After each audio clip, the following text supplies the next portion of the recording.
Oi, mulher! E aí, me conta, já tá assim, ó, assim com a sua Bíblia? Já tá assim, melhores amigas com essa Bíblia? Eu gostaria de saber como que está o seu relacionamento com esse livro que antes era um desconhecido para você.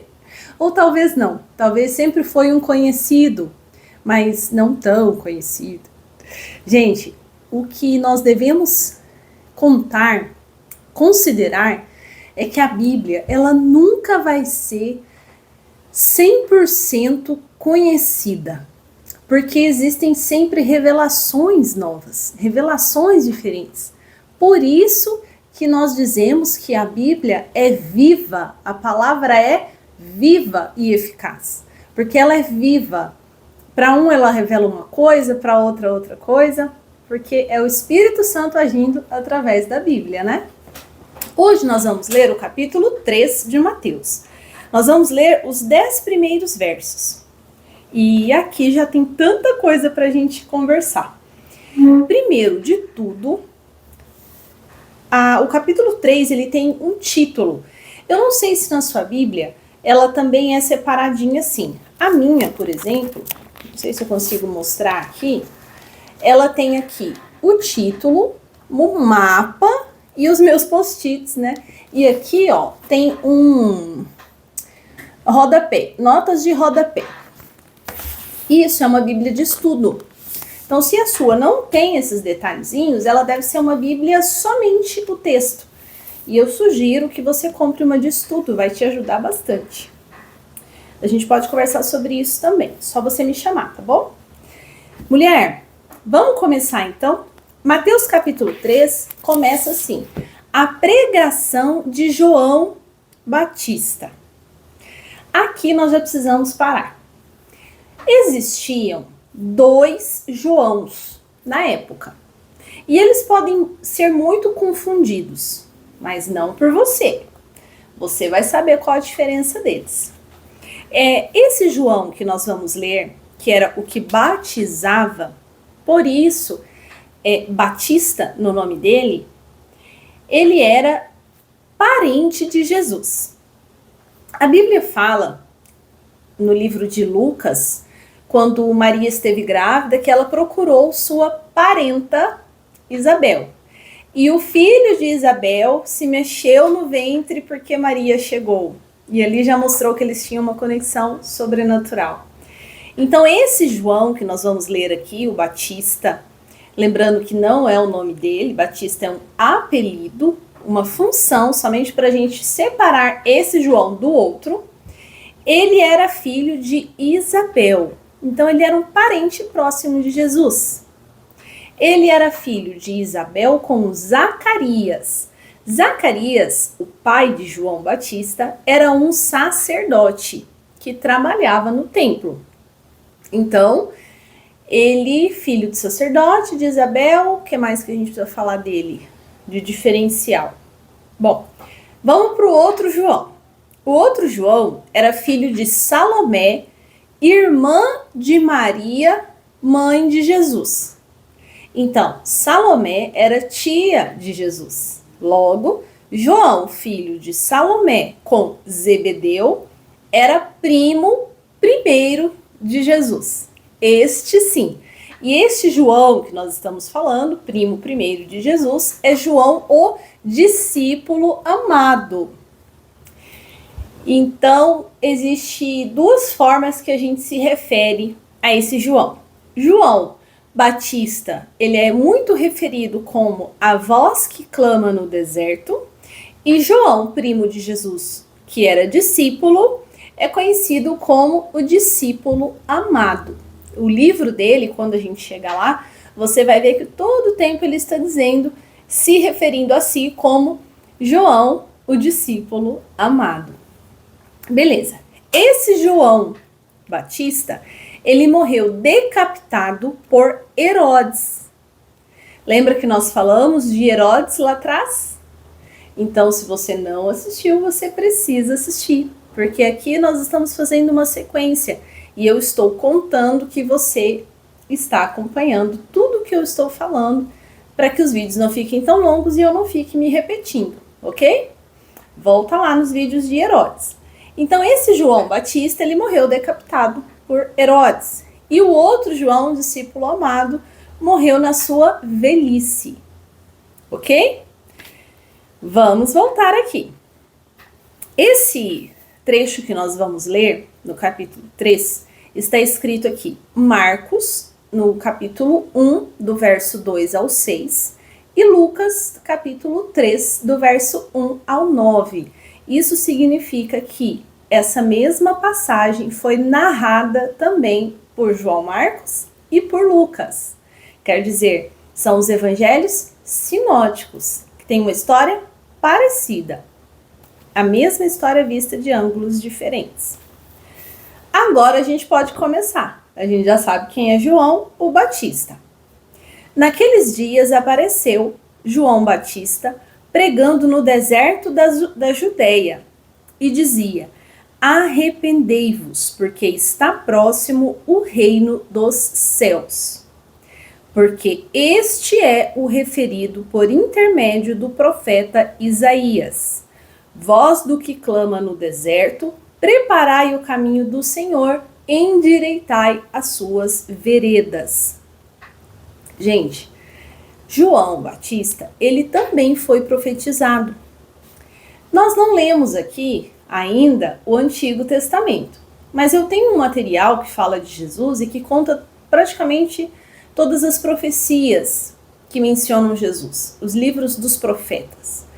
E nos livros dos profetas também estava predito que viria um homem, um profeta, antes do Messias, que ele ia preparar o caminho para o Messias. Então João, ele também estava já nas profecias do Cristo que viria. Por isso que ele já era reconhecido pelos conhecedores das Escrituras como profeta. Então vamos lá. Essa profecia que nós estamos falando, anota aí, está no livro de Isaías, capítulo 40, no verso 3. Voz do que clama no deserto, preparai o caminho do Senhor, endireitai as suas veredas. Usava João vestes de pelos de camelo e um cinto de couro. A sua alimentação eram de gafanhotos e mel silvestre. Então saíam a ter com ele Jerusalém, toda a Judéia e toda a circunvizinhança do Jordão. Sublinha essa palavra Jordão. Nós vamos falar sobre ela.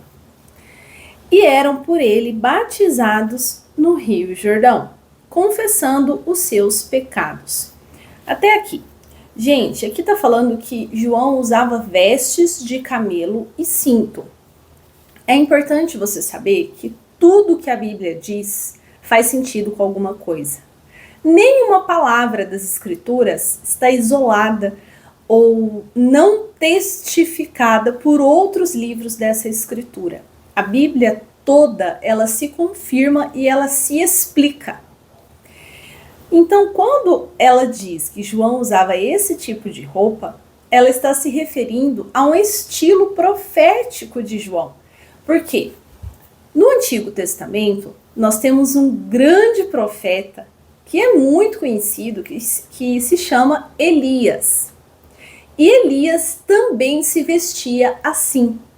E o profeta Zacarias também está mencionado na Bíblia que ele também usava vestes parecidas. Então, quando a palavra que Mateus escreve que João usava essas roupas, ele está mostrando para o leitor dele, que lembra que nós falamos que Mateus escreveu para os leitores judeus. Os judeus conheciam as Escrituras. Então, Mateus está dizendo para eles, olha, ele é aquele como Elias. Elias era muito conhecido e muito respeitado. Então, por isso que ele fala das vestes. Quando ele fala da sua alimentação, alguns estudiosos explicam que a palavra que hoje para nós veio como gafanhotos, na época lá, era uma fruta. Não, na verdade era um alimento como se fosse o nosso feijão. ele vinha em vagem. Você já viu pé de feijão? Coloca aí na internet. Feijão, planta. É uma vagem, só que no caso da alfarroba é uma vagem marrom escura, e aí você abre e dentro dela tem grãos. E esses grãos, naquela época, eram chamados por uma palavra, se não me engano o nome era acre. E essa mesma palavra também era utilizada para dizer sobre os gafanhotos. Então, na tradução, a gente imagina que era o gafanhoto animal, mas não é. Esses estudiosos apontam, e eu acredito também, que seja nesse sentido. A planta era apelidada por gafanhotos. Não sei se os gafanhotos gostavam de comer essa planta, ou se ela se parecia com o gafanhoto, não sei. Você pode pesquisar e se aprofundar mais nisso. Mas o que eu quero te dizer é que não eram insetos, ok? Mas, se fossem insetos, estava tudo bem também, porque naquela época existia uma lei judaica muito rígida, que está escrito ali em Números e Levítico, sobre a regra da alimentação do povo de Deus. E o gafanhoto não era proibido. Ele era considerado um animal permitido, um animal puro para se comer. Então, se João comesse gafanhotos, insetos, estava tudo bem. Mas nessa parte aqui, ele se refere a essa planta que eu estou falando. Essa mesma planta, alfarroba, ela era muito servida, como ela era um alimento barato, ela era muito relacionada ao pobre, ao alimento do pobre. Na parábola que nós vamos ler futuramente do filho pródigo, fala que o filho pródigo desejou comer as alfarrobas que eram dadas aos porcos. É essa mesma palavra. Por isso, entende-se, por isso que eu estou te falando que a Bíblia, uma explica a outra. Por isso que entende-se que essa palavra aqui não eram insetos, era esse alimento que era essa vagem, esse grão, ok? Quando fala de mel silvestre, o mel aponta para profetas, pessoas que apontam para a palavra do Senhor, para coisas de Deus. O mel, ele estava relacionado também, quando ele fala mel, ele também está querendo enfatizar a identidade de profeta de João. O mel, nós vamos ler no livro que fala sobre Sansão, que era um juiz, mas isso é uma outra coisa. Mas só para você ver como essa palavra também está citada em outros momentos da Escritura. Quando fala aqui que toda a região de Jerusalém, Judéia e vizinhança ia ter com ele e confessar os seus pecados. João, ele batizava no Rio Jordão, certo? Aí você tem que prestar muita atenção agora, senão você vai se perder. O Rio Jordão, nessa época aqui, para os judeus, nesse contexto que Mateus estava escrevendo, ele simbolizava algo muito além de apenas um rio. Lá no livro de Josué, do Antigo Testamento, Deus abriu o Rio Jordão para que o povo pudesse chegar na Terra Prometida. Com Moisés, abriu o Mar Vermelho. Com Josué, abriu o Rio Jordão. Então, o Rio Jordão, ele está muito simbolizado a conquista do que Deus deu, a conquista da Terra Prometida. E as águas correntes naquela época eram chamadas de águas vivas. Por exemplo, quando uma água está represada, era um poço. Mas quando a água era corrente, que ela era da natureza mesmo, ela era viva. E Jesus diz para a samaritana lá no poço, que nós vamos ler futuramente aqui, você vai se lembrar, eu só quero que você vai conectando as coisas. Ele vai dizer que ele é a fonte das águas vivas. Então, o Rio Jordão, ele simboliza Jesus, águas vivas, perdão, graça. E João estava convidando essas pessoas a se arrependerem dos seus pecados. Por quê? Ele estava dizendo que era próximo o reino dos céus. Então, o que é a sequência aqui? Arrependa-se dos seus pecados, mergulhando nas águas vivas do Rio Jordão, saindo das águas vivas, e agora você está pronto para a chegada do reino dos céus. O que isso está dizendo assim, meio que subliminarmente? As águas vivas é Cristo. O fato de você se batizar, como João fazia, entrando totalmente na água e depois saindo da água, é um simbolismo de morte e ressurreição. Logo, olha como uma coisa está ligada com a outra. Se você se arrepender dos seus pecados, mergulhar na fonte da água viva, que é Jesus, você terá conquista da terra prometida. Você terá conquista da sua salvação. Você será inserido no reino dos céus. Mas para alcançar a graça de Cristo, é necessário morrer para si e nascer de novo. Uma nova criatura. Tudo isso nós vamos ler lá para frente. Mas você precisa entender o simbolismo espiritual do batismo. Hoje em dia existem outras denominações, algumas igrejas, que batizam de formas diferentes. Mas na Bíblia só existe um tipo de batismo, que é o de João. Não existe outra pessoa que fazia isso. Então, o batismo original da Bíblia é total imersão em águas vivas, em um rio, em uma água corrente. Hoje, nas igrejas, elas batizam em piscinas, com a imersão. Outras batizam por aspersão, né? Joga água nas pessoas. Outras não batizam, não creem nisso. Então, eu só preciso que você entenda, nesse encontro de hoje, sobre a verdade do batismo bíblico, ok?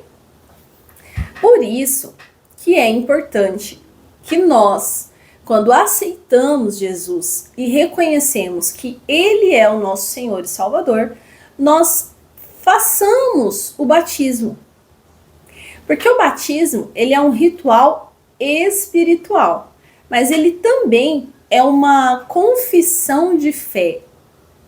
Nós vamos falar um pouco mais para frente sobre o primeiro milagre de Jesus ter sido água em vinho. E isso tem tudo a ver com o batismo. Agora você não vai entender, mas quando a gente chegar lá, que você estiver mais avançada nessa palavra, você vai pegar essa isca, eu tenho certeza. Então, beleza. Mais um ponto importante da gente falar, e eu acho que a gente encerra esse encontro de hoje. Naquela época, era comum esse ritual de se banhar para purificação. Quando os judeus, agora você vai precisar saber um pouco da história. Lá no Antigo Testamento, conta que os judeus, os hebreus naquela época, eles foram escravos no Egito, depois foram libertos por Moisés, por Josué, depois eles foram exilados na Babilônia. E foi durante esse exílio que eles aprenderam que realmente eles precisavam de Deus. E aí, quando eles reconstruíram o templo, reconstruíram a cidade de Jerusalém, e eles voltaram para Israel, eles tinham muito medo de desobedecer às ordens de Deus. E por isso, eles mergulhavam todos os dias nos tanques de purificação. Esses tanques de purificação, eles entravam sem roupa, aí arqueologicamente nós vemos os tanques e sabemos da cultura, mas nós não podemos explicar como que eles pegavam a roupa do outro lado, porque eles entravam em um lado do tanque, se banhavam e saíam do outro lado, sozinhos, sem roupa.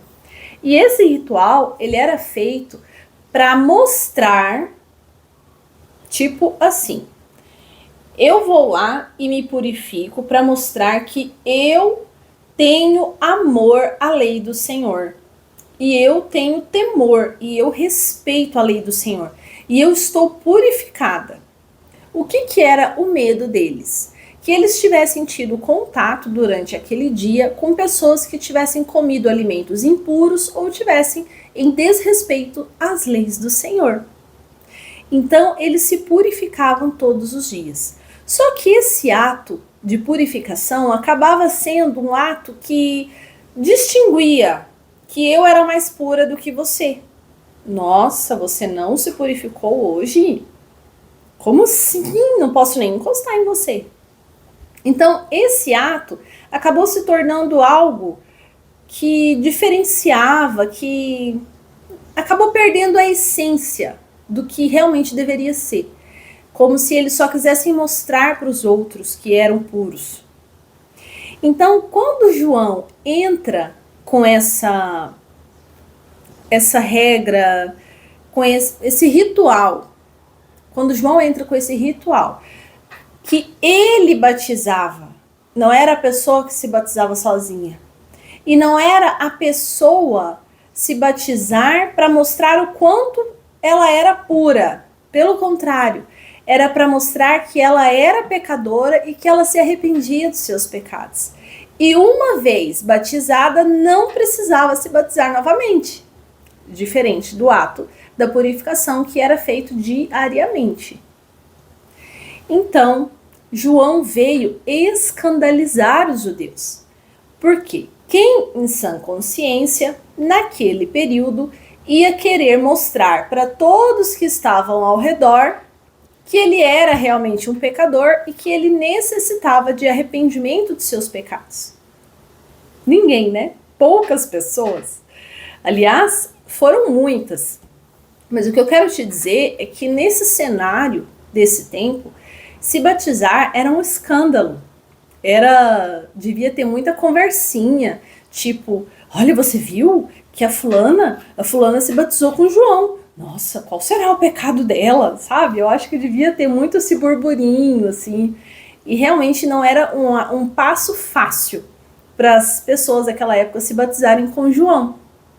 Mas então João veio revolucionar e trazer um novo simbolismo para aquilo que eles já faziam, que agora era uma purificação real. Nosso encontro já deu 24 minutos. E nós vamos ficar por aqui. Depois eu continuo aqui, a gente continua do verso 7 em diante. Amigas, não percam o seu tempo. Eu não estou aqui para fazer bonito para ninguém. Eu estou aqui para fazer o meu melhor para o Senhor. E que você seja abençoada através do tempo que eu estou investindo nisso. Mas você também não está aqui perdendo tempo. Não perca o seu tempo. O seu tempo ele é a maior moeda do mundo. Existe uma guerra espiritual e física para a sua atenção e para o seu tempo. Tome muito cuidado. Não perca o seu tempo. Ele é muito precioso. Invista o seu tempo em coisas que vão te trazer conhecimento e salvação. Construa a arca, que agora não vai fazer sentido para algumas pessoas, mas que lá futuramente, daqui a alguns anos, com essa arca preparada, você será salva e toda a sua família também. Então não desista, leia a sua Bíblia, nós estamos ainda no capítulo 3, não deixe acumular. Se você não tem uma Bíblia, compre uma Bíblia. Quantas bobeiras você já comprou esse mês para dizer que a Bíblia é cara? Aproveite enquanto ainda nós temos acesso e nos é permitido adquirir uma Bíblia, ok? Então, que o Senhor permaneça com você e que essa palavra encontre portas abertas no seu coração, para que ela entre, frutifique e transforme a sua vida verdadeiramente. Como a palavra é viva e eficaz, eu creio e oro para que não seja um tempo em vão, seja um tempo de edificação, aprendizado e muito, muito sobrenatural com Deus. Um grande beijo para você e até o próximo vídeo.